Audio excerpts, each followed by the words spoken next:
नमस्कार। सनातन ज्ञान की गंगा के YouTube चैनल पर आप सभी का पुनः हार्दिक अभिनंदन है। 10 अक्टूबर 2022 को 31st बिहार जुडिशरी का result Bihar public service commission ने डिक्लेयर किया है। जो 10 अक्टूबर को बिहार जुडिशरी का रिजल्ट डिक्लेयर हुआ है उसका हम एनालिसिस करते हैं। एनालिसिस करना इसलिए भी ज़रूरी हो जाता है क्योंकि हमेशा से हम जो भी पहले की जो अच्छाइयाँ हैं उसको सीखते हैं, पहले की जो कमियां हैं उसको दूर करने का प्रयास करते हैं। इतिहास जो होता है वो फ्यूचर का एक पिलर होता है। इतिहास सीखने के लिए होता है। तो जो ये एनालिसिस है जिसमें बीपीएससी जे का रिजल्ट डिक्लेयर हुआ है, इसका एक हम संक्षिप्त एनालिसिस करते हैं और देखते हैं कि इससे हमें आने वाले समय में क्या सफलताएं हासिल होती हैं, क्या नए गुण हमें सीखने को मिलता है। और साथ ही एक ज्यूडेक्स ट्यूटोरियल पटना में रहता है, एक ज्यूडेक्स ट्यूटोरियल पटना में चलता है।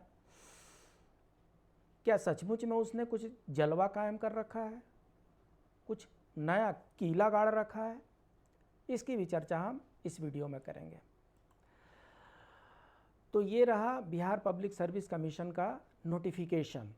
इस नोटिफिकेशन में लिखा हुआ है कि 4/2020 के अंतर्गत 31st बिहार न्यायिक सेवा प्रतियोगिता परीक्षा का ये अंतिम परिणाम है, फाइनल रिजल्ट है।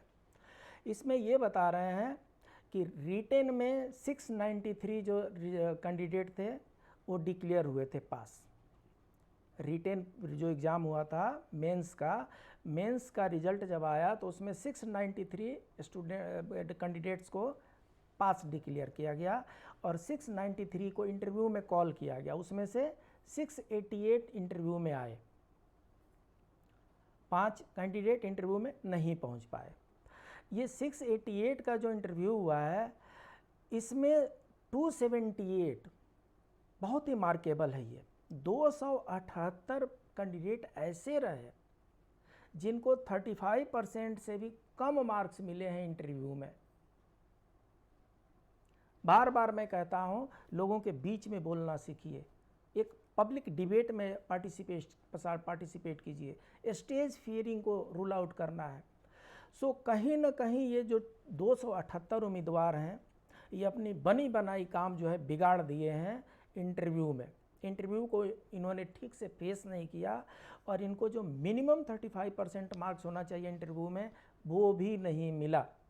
और जब 688 में से 278 लोगों को मिनिमम भी नहीं मिला तो उसके बाद से बीपीएससी का काम आसान हो गया, क्योंकि 688 में से 278 घटा दीजिए, 410 लोगों का ही अब बीपीएससी का काम बच गया था कि ये 410 लोगों के बीच में मेरिट लिस्ट निकालना है।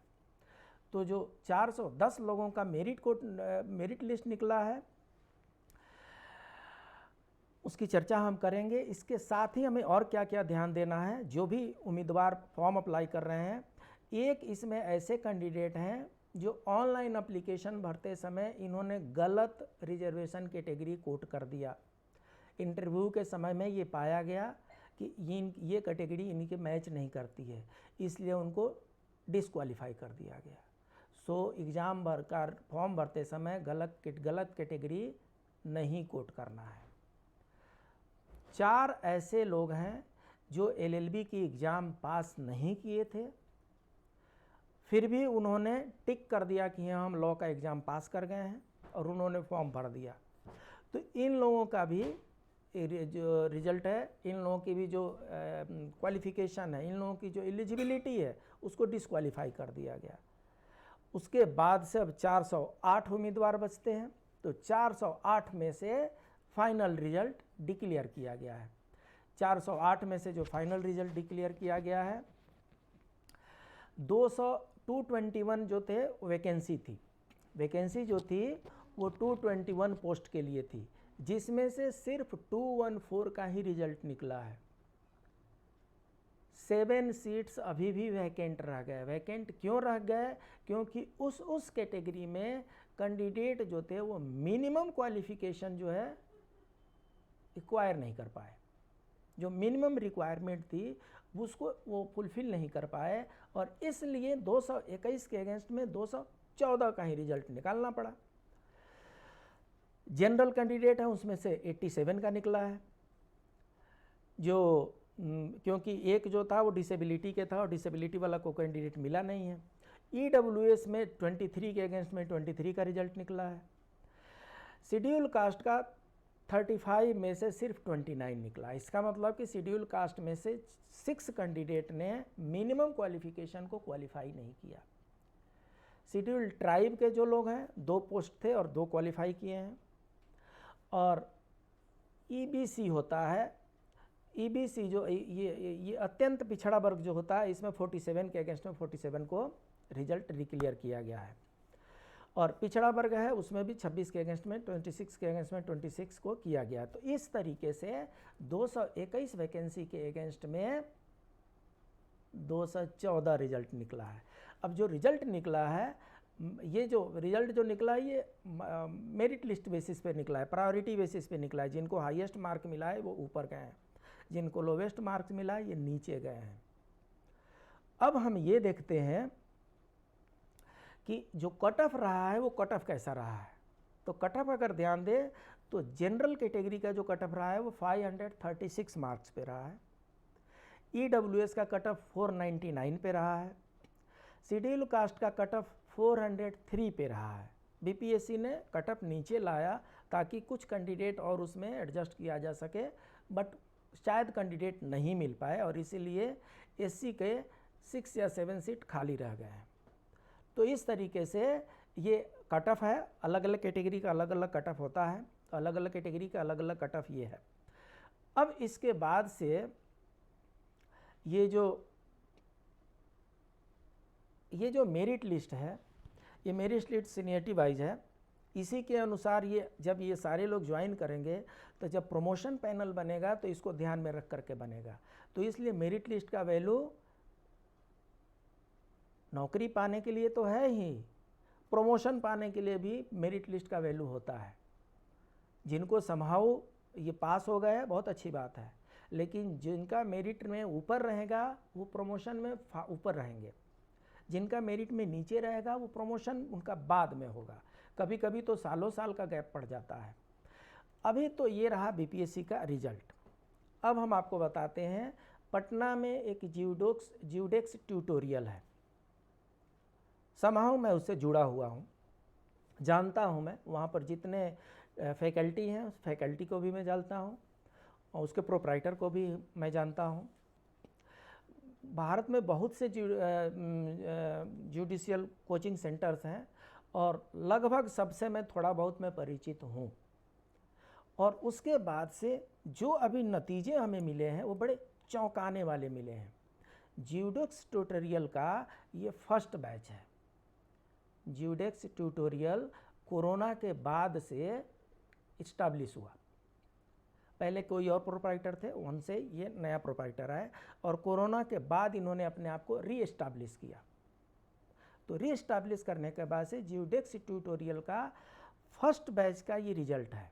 और फर्स्ट बैच के रिजल्ट में आपको जान करके आश्चर्य होगा, महान आश्चर्य होगा कि 30 कैंडिडेट जो हैं, 214 जो सक्सेसफुल कैंडिडेट हैं बिहार जुडिशरी में, उसमें से 30 कैंडिडेट मोर देन 15%, लगभग 15% जो कैंडिडेट हैं वो ज्यूडेक्स ट्यूटोरियल ने क्रिएट किया है। इसलिए हमने लिखा था कि ज्यूडेक्स ट्यूटोरियल का जलवा कायम है, बुलंदी पर है। जो ट्यूटोरियल अपने पहले बैच में 30 बच्चों का सिलेक्शन देता हो, उसकी स्टडी कोई आम नहीं हो सकती। हम मान लेते हैं कि कुछ क्रीमी स्टूडेंट्स होंगे, कैंडिडेट्स होंगे। इन क्रीमी कैंडिडेट्स को सक्सेसफुल कैंडिडेट्स में कन्वर्ट करने का काम ज्यूडेक्स ट्यूटोरियल ने किया है, करके दिखाया है। तो उसमें से जो लोग प्रायोरिटी बेसिस पे जो रैंकिंग लेकर के आए हैं वे सब अभिनंदन के पात्र हैं। इनसे ये उम्मीद की जाती है कि बिहार में जो जुडिशियल सिस्टम है उसमें और भी अच्छा ये क्वालिटी लेकर के आएंगे। जुडिशियल सिस्टम में जो डिले चल रहा है उस डिले को ये रूल आउट करेंगे और समय से सिस्टेमेटिक तरीके से राइट डिसीजन देंगे। तो फोर्थ पोजीशन जो है जुडिक्स ट्यूटोरियल को मिला है। 1 2 3 4 होता है, तो 1 2 3 जो है किसी और कोचिंग इंस्टीट्यूट का हो सकता है या इंडिविजुअल का हो सकता है, that is still not known to me. So the fourth position जो है बीपीएससी जे में फोर्थ पोजीशन जिन्होंने प्राप्त किया है वो है स्नेहा सिंह जी। स्नेहा सिंह जी फोर्थ पोजीशन पर ये बैठी हुई हैं जुडिक्स ट्यूटोरियल से। जुडिक्स ट्यूटोरियल के 7th पोजीशन पे हैं नरुण जी। 8th पोजीशन जो है शिवप्रिया जी है। 21st पोजीशन जो है ऐश्वर्या दीप जी हैं। इन सबको मैं डिबेट में देख भी चुका हूँ, इसलिए मुझे पर्सनल एक्सपीरियंस है इन लोगों का। 25th पोजीशन स्मृति जी का है। 27th पोजीशन डीवी दुर्गेश सिन्हा जी का है। 32nd पोजीशन जो है बीपीएससी में रैंकिंग 32nd रैंकिंग जो है सनी गौरव जी का है।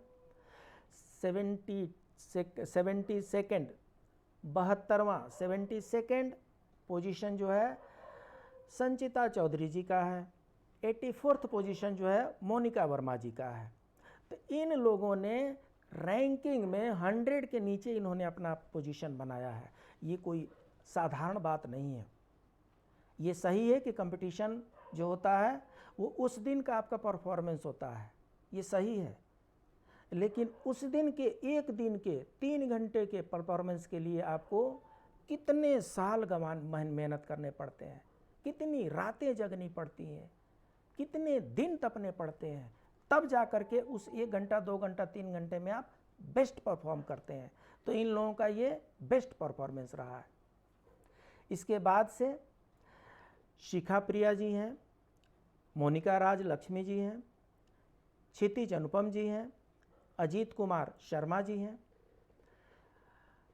विक्रमादित्य जी हैं, अमित कुमार जी हैं, दीपक कुमार जी हैं, अजिताभ जी हैं, रोहित जी हैं, सौम्या सुमन जी हैं, दिव्येश कुमार जी हैं, ऐश्वर्या प्रिया हैं। पहले वाली ऐश्वर्या दूसरी थी, ये दूसरी ऐश्वर्या है। 2 ऐश्वर्या जुडिक्स से। अनन्या जी हैं और रत्ना कुमारी हैं। पल्लवी वर्षा जी हैं, अनुराग जी हैं और दीक्षा मंडल जी का फोटोग्राफ नहीं मिल पाया है। तो इन लोगों ने, उसके बाद से शैल कुमारी जी हैं, मृणाल जी हैं और भावेश चंद्रा जी हैं।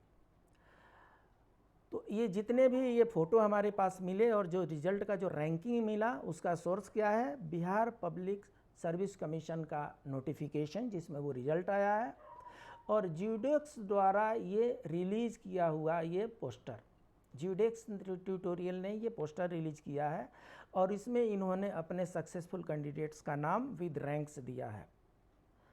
तो जुडिक्स ट्यूटोरियल के लिए हमारे तरफ से शाबाशी तो बनती है। Very good things done by Judix. Judix ने एक चीज़ तो साबित कर दिया कि अगर आप में लगन है, अगर आप में परसिस्टेंसी है, अगर आप में वो किलिंग इंस्टिंक्ट है आपको पास सक्सेस होने का, अगर आप में डिटर्मिनेशन है, तो उसको जुडिक्स जो है सक्सेस में कन्वर्ट करने की शक्ति रखता है। और ये जुडिक्स ट्यूटोरियल का जो रिजल्ट है जिसमें 30 बच्चे एक बैच में, पहली बैच में सक्सेसफुल हो रहे हैं, ये एक बात और कहता है कि जुडिशरी, बिहार जुडिशरी के कम से कम जितने कैंडिडेट हैं, अगर वो सीरियस हैं, अगर वो पास करना चाहते हैं तो उनको दिल्ली, कोटा, जयपुर, पता नहीं कहाँ कहाँ, ये सब जगह जाने की शायद कम ज़रूरत पड़े। आपके अपने राज्य में, आपके अपने शहर में, पटना में ऑनलाइन ऑफलाइन दोनों क्लासेस जुडिक्स ट्यूटोरियल चला रहा है। और जिसके 30 बच्चे एक ग्रुप में, दैट टू फर्स्ट ग्रुप में सक्सेसफुल हो गए हों, तो होनहार वीरवान के होते चिकने पात। हम तो उम्मीद करते हैं कि आने वाले नेक्स्ट बैच में इससे भी ज़्यादा बच्चे इसमें सक्सीड होंगे। और दूसरी चीज़ मुझे क्या दिखाई पड़ रही है, ये वो बच्चे हैं जो जुडिशरी में सक्सीड किए हैं। बिहार एपीओ का एग्ज़ाम नवंबर में होने जा रहा है, मेंस का एग्ज़ाम। तो बिहार एपीओ का जो मेंस का एग्ज़ाम होने जा रहा है, जो कुछ कैंडिडेट किसी कारणवश आधा मार्क्स, 1 मार्क्स, पौन मार्क्स के चलते, सीट के लिमिटेशन के चलते किसी कारणवश जो अपना पोजीशन नहीं बना पाए जुडिशरी में, मुझे पूरा भरोसा है कि जुडिक्स के बाकी सारे जो कैंडिडेट हैं वो बिहार एपीओ में अपना पोजीशन बनाएंगे। बिहार एपीओ का मेंस का एग्ज़ाम नवंबर में है। उसका मेंस का एग्ज़ाम लास्ट ईयर में होना था, कुछ कोर्ट केसेस के चलते वो पोस्टपोन्ड होते गया, तो उसका नवंबर में एग्ज़ाम है। रिजल्ट निकलेगा, उसके बाद से इंटरव्यू होगा, और उसके बाद से जब रिजल्ट आएगा तो फिर आपको ये चीज़ें हम रेफ़र करते हुए बताएंगे कि जुडिक्स का जलवा कायम है या नहीं, जुडिक्स इसके आगे बढ़ा कि नहीं, और तब हम एक सही नतीजे पर पहुंच सकते हैं कि सफलता का दूसरा नाम जुडिक्स। जुडिक्स में एक फैकल्टी हैं सानू सर। सानू सर का क्या कहना, सानू सर फैकल्टी है, क्लासेस लेते हैं, एंड सानू sir is one of the topper in Bihar judiciary this result. उन्होंने शायद 37th पोजीशन प्राप्त किया है। तो सानू सर को एज ए फैकल्टी भी साधुवाद और एज ए कैंडिडेट भी बहुत बहुत बधाई हो। जुडिक्स में ऋषि साहब हैं, बहुत अच्छा क्लास लेते हैं, और जो मिश्रा साहब हैं वो भी बहुत अच्छा क्लास लेते हैं। मैंने देखा है, मैंने समझा है उसको। तो मुझे लगता है कि आने वाले समय में जुडिक्स जो है सफलता की एक नई ऊंचाई लिखने वाला है। सफलता सिर्फ एक के हाथ में नहीं होती है। हमने देखा है बहुत अच्छे अच्छे कैंडिडेट हैं और वो फाइनल तक नहीं पहुंच पाते हैं, और कुछ एवरेज बच्चे भी हैं वो फाइनल तक पहुंच जाते हैं। तो इसको मिला करके कम्पिटेटिव, आज का जो कम्पिटेटिव एरिया है, आज का जो कम्पिटेटिव युग है, इसमें ट्यूटोरियल्स का, कोचिंग सेंटर का वैल्यू तो बढ़ रहा है, वैल्यू एडिशन करते हैं वो। ट्यूटोरियल कोचिंग सेंटर्स क्या करते हैं, ये वैल्यू एडिशन करते हैं। अगर आप ए हैं तो आपको A+ कर देंगे, अगर आप B हैं तो B+ कर देंगे, A कर देंगे। तो वैल्यू एडिशन से ही तो मेरिट लिस्ट बनता है साहब। तो इसलिए मुझे लगता है कि सफल व्यक्तियों की बहुत जल्दी लंबी लाइन लगने वाली है जुडिक्स में। जुडिक्स की सफलता की हम शुभकामनाएं करते हैं। जितने कैंडिडेट सक्सेसफुल हुए हैं इस जुडिक्स के भी, और बाकी जितने भी 214 कैंडिडेट बीपीएससी के द्वारा डिक्लेयर किए हुए जो सक्सेसफुल हुए हैं, उन सबको हमारे तरफ से हार्दिक बधाई। आप अपने कार्य में लगे रहें, ये आपका अभी शुरुआत है। इसके बाद से एडीजे का एग्ज़ाम आएगा, इसके बाद से एचजेएस का एग्ज़ाम आएगा, लगे रहना है। हम चाहते हैं कि जुडिशरी में मेरिटोरियस लोग आगे बढ़ें, बढ़िया से आगे बढ़ें, मौका मिले उनको आगे बढ़ने के लिए, और तब जा कर के जुडिशरी में बहुत बड़ा हम रिवॉल्यूशन देख सकते हैं। जो पेंडेंसी है उसको आप लोग कम करें, इसकी तो उम्मीद की जा सकती है। अब एक सूचना यह है कि बिहार एपीओ का एग्ज़ाम है, और बिहार एपीओ का एग्ज़ाम हो चाहे बिहार जुडिशरी का एग्ज़ाम है, दोनों में हिंदी पेपर 1 और इंग्लिश पेपर 1, 2 पेपर जो होते हैं वो कंपलसरी पासिंग पेपर होते हैं। पहले उन 2 पेपर को चेक किया जाता है, इंग्लिश पेपर को और हिंदी पेपर को। अगर आपने इसमें क्वालिफाई नहीं किया तो you are disqualified from the result. चाहे जितना भी मार्क्स आप लेकर के आ जाएं, अगर हिंदी या इंग्लिश या दोनों किसी में भी अगर आपने मिनिमम मार्क्स नहीं लाए, you are out of this race. तो इसलिए हिंदी और इंग्लिश भले मेरिट लिस्ट में नहीं आते हों, लेकिन आपको कैंडिडेट तो बनाते ही हैं, सफल बनाने में उनका सबसे पहला योगदान है। तो इसलिए इसको ध्यान में रख करके हिंदी और इंग्लिश की जो कंपलसरी पेपर की क्लासेस हैं वो हम अपने चैनल सनातन ज्ञान SGKG सनातन ज्ञान की गंगा का एक अलग से हमने फोल्डर बनाया है, एपीओ प्लेलिस्ट, उस एपीओ प्लेलिस्ट में मैं ऐड करते जा रहा हूँ। मैं हिंदी ग्रामर, इंग्लिश ग्रामर साथ साथ पढ़ाते जा रहा हूँ, अलग अलग नहीं पढ़ा रहा हूँ। तो उसमें हिंदी ग्रामर, इंग्लिश ग्रामर की बेसिक चीज़ें मैं डालते जा रहा हूँ। आगे भी मैं डेली ऐड करता रहूँगा। अगर आपको लोगों को लगता है कि उसको भी रेफ़र करना चाहिए, आप ज़रूर रेफ़र कीजिए। जितने आपके पास इन्फॉर्मेशन हो सकते हैं गैदर कर लीजिए और पूरी मेहनत के साथ, पूरी लगन के साथ, पूरे डिटर्मिनेशन के साथ जो लोग इसमें छूट गए हैं, एपीओ में छूटना नहीं चाहिए, पब्लिक प्रोसिक्यूटर बनना है। जितने लोग जज नहीं बन पाए, पब्लिक प्रोसिक्यूटर पास कीजिए। अगले वाले बैच में आप जज बनते हैं, बहुत अच्छी बात है। मजिस्ट्रेट बनते हैं, बहुत अच्छी बात है। जो लोग मजिस्ट्रेट बन गए उनको बहुत बहुत बधाई, और जो लोग पब्लिक प्रोसिक्यूटर बनने जा रहे हैं उनको बहुत बहुत शुभकामनाएं। फिर मिलते हैं अगले वीडियो में। तब तक के लिए please keep on watching SGKG सनातन ज्ञान की गंगा। इस पर हर तरह के इन्फॉर्मेशन आपको मिलते हैं। प्लेलिस्ट अलग अलग बना दिए गए हैं, आप देखेंगे आप प्रसन्न हो जाएंगे। So please like, subscribe and share SGKG सनातन ज्ञान की गंगा। नमस्कार।